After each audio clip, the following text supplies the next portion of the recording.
આપ નિહાળી રહ્યા છો ભારત દર્શન ન્યૂઝ। આજના મહત્વના સમાચાર। કમોસમી વરસાદને લઈ ડાંગરના પાકને નુકસાન, તંત્ર દ્વારા સર્વે કામગીરી શરૂ। પૂર્વ મંત્રી મુકેશ પટેલ સર્વે કામગીરીમાં ઉપસ્થિતિ।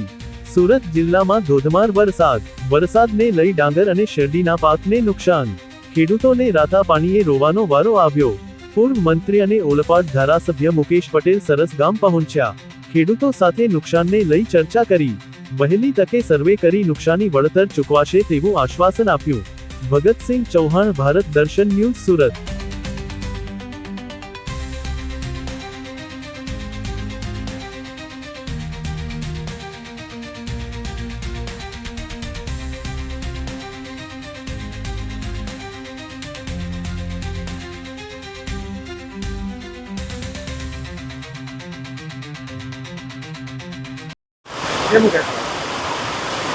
સમગ્ર ગુજરાતની અંદર છેલ્લા 4 દિવસથી કમોસમી વરસાદ વરસી રહ્યો છે, ત્યારે સમગ્ર જિલ્લાની અંદર ખૂબ બધા મોટા પાયે ખેડૂતોને નુકસાન થયું છે।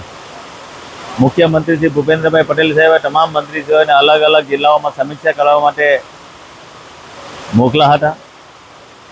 ગઈકાલથી જ અમે આ મિટિંગનો દોર જ્યારે ઓલપાડ અને સુરત જિલ્લામાં ચાલુ છે, ત્યારે આજે અમે ઓલપાડ ખાતે ખેડૂતોના ખેતરની મુલાકાત લીધી। મુલાકાતની અંદર ડાંગરનો પાક પલળી ગયો છે, જે પાક બહાર નીકળીને રોડ પર છે એ પણ પલળી ગયો છે, અને સાથે સાથે ગોડાઉન પણ આજે મુલાકાત લઈને પહેલીવાર